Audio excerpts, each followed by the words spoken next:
Have you ever wondered, despite setbacks, many people go on to achieve great success, whereas others just sit there and mull things over in their mind? What if I told you that the key to unlocking your full potential lies in the art of mastering reframing of your mindset? In this week's video, we'll be talking about the power of reframing and how we can use it to change our mind, become more positive, become more resilient. And as part of this, I will also show you techniques in which you're able to reframe your mind, the benefits of reframing, and also a success story of somebody very famous who was able to reframe their mind to achieve great success. Did you know that our mindset plays a crucial role in our success and mental well-being? Research by Professor Carol Dweck of Stanford University into growth mindset showed that those with a growth mindset tended to embrace change better, achieve greater success in life, and were able to overcome obstacles much easier too. And those that didn't have a growth mindset would come across obstacles and feel a failure, and also felt that they really couldn't learn from their mistakes. And research at the University of North Carolina has shown that people that tended to have a growth mindset and were able to deal with obstacles and challenges better tended to be a lot happier and tended to be more resilient, or would suffer less from stress and anxiety. And studies have shown those that experience regular positive emotions tend to have better physical and mental health, tend to live longer, and tend to have better and stronger relationships in life too. These findings highlight the importance of learning techniques like reframing to be able to empower our mind to be more growth orientated. Negative thinking patterns can hold people back. People can suffer from self-doubt, they fear that there's a black cloud over them all the time. For example, somebody may be applying for a job and doesn't get the role. They'll have such self-doubt that they won't want to then look for other roles, so they'll be stuck in a job for the rest of their life. They just feel as if they don't have that worth to go and be better or apply for something better. Another form of self-doubt is catastrophizing. And this is where people think that everything's going to be going wrong for them, or they always think of the worst situation. And this limits people, entrepreneurs for example, or those that are looking to start up a business, to not actually start or do anything. They may have ideas, but because of this fear of the worst happening, they don't actually end up doing anything, and they just stay stuck. And as a result, they miss out on valuable opportunities for success and growth. And this is where we introduce reframing as a game-changing skill that could help you achieve your goals and achieve great success. By mastering the art of reframing, people can overcome negative thought patterns and they can go on and fulfill their potential. So before I go on to how you can learn techniques for reframing, I want to talk about the benefits of reframing. The first is enhancing resilience. When you learn to reframe, you become more resilient. You will look at challenges and obstacles and won't see them as roadblocks, and instead you would see them as just things that need to be resolved, where goals lie on the other side of. And it reminds me of a quote by one of my favourite movie stars, or say movie characters, Rocky Balboa. And it goes something like this: it's not about how hard you can hit, it's about how hard you can get hit and keep going forward. And that's what it is, it's about building resilience. It's amazing what you can overcome when you are a lot more resilient. Number two is reducing stress and anxiety. It's about shifting that mindset and reframing the positives from the negatives. And it's looking at situations and understanding why it might be happening. So looking at maybe a problem or something difficult that's gone on in life and maybe finding some meaning in it. I've always been known for this. It's about looking for the silver lining everywhere. And I remember when my children were young, they would come running to me crying after they'd fallen, hands bleeding, knees bleeding.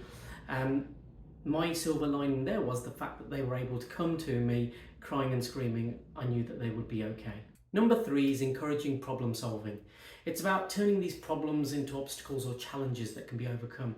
It's a term that I like to use with my clients. They always come to me with problems, and the first thing I say to them is, don't say the word problem. Use the word challenge or opportunity, because those two words are a lot more solution focused rather than a problem. A problem is very defeatist. It's like hitting a brick wall and just stopping there. Number four is improving self-esteem and self-confidence. And it's taking this negative self-talk and turning it around. It's about looking at the positives in your life. It's about finding things that are your strengths and focusing on those rather than always focusing on the weaknesses. And in fact, when you do look at the weaknesses, looking at the weaknesses to see them as something that need to be developed, something that be worked on to become a strength. And finally, the fifth benefit is stronger relationships.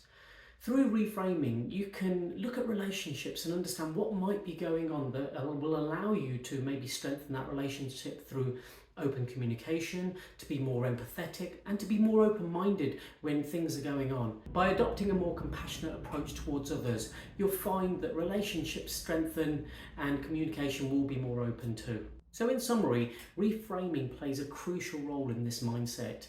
It allows you, like I said, to build stronger relationships. It will definitely help build your self-confidence and self-esteem. It will go on and reduce your stress and anxiety, and overall it will build your resilience, and building that resilience allows you to take on so much more. Now I guess you've been waiting patiently to understand, well, how can you learn these techniques of reframing? And to be honest, there's quite a few. I'm going to list them for you and talk in detail on a few of them. And remember that these techniques are not something that you will just get accustomed to overnight, but they are techniques that will take time and practice to develop. Number one, it's about identifying your negative thoughts and beliefs. Having this self-awareness is probably the first step to developing reframing techniques, knowing where you need improvement and having a self-reflective exercise. And what would happen with this, I would say, is number two, is journaling.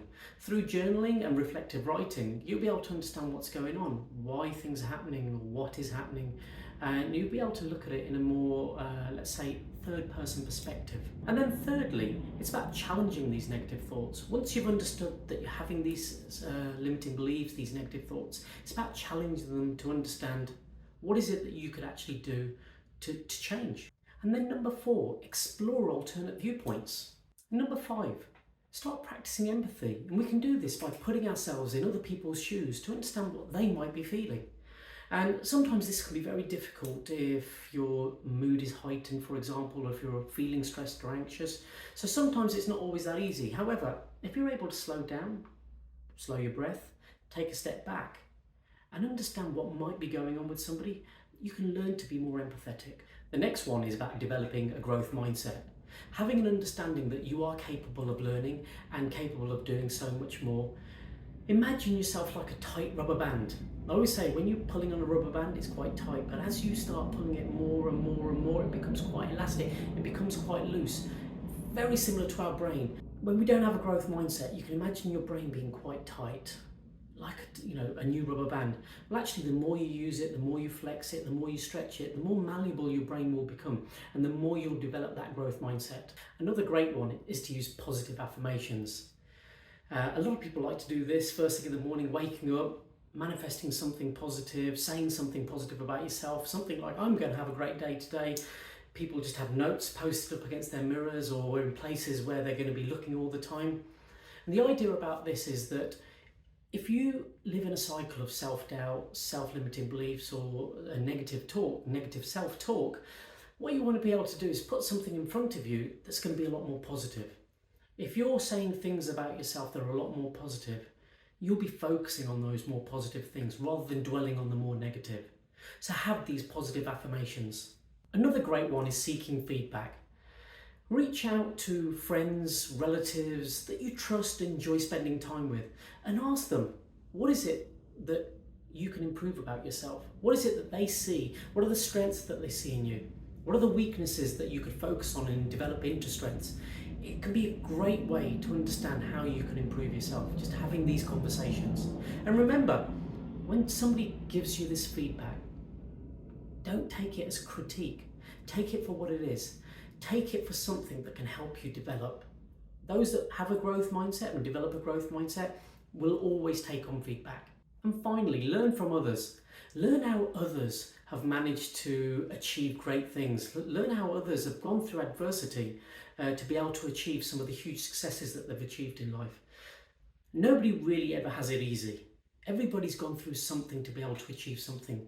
It might not always be so obvious. So sometimes it's about having those conversations, maybe reading a bio on somebody, watching a video about somebody, or having those conversations to understand how others can overcome and become successful so that you can try it too. So reframing is a gradual process. So be kind to yourself as you practice it. It can take time, but the idea is that you evolve and you learn to do it incrementally. And I promise you, the more you practice it, the more you practice these techniques, the more you will start to reframe, and actually the quicker reframing will come to you in your life. So that actually this reframing will give you more success. So before I finish this week's video, I want to give you a story of somebody that overcame adversity to reframe his thinking to go on and achieve great success.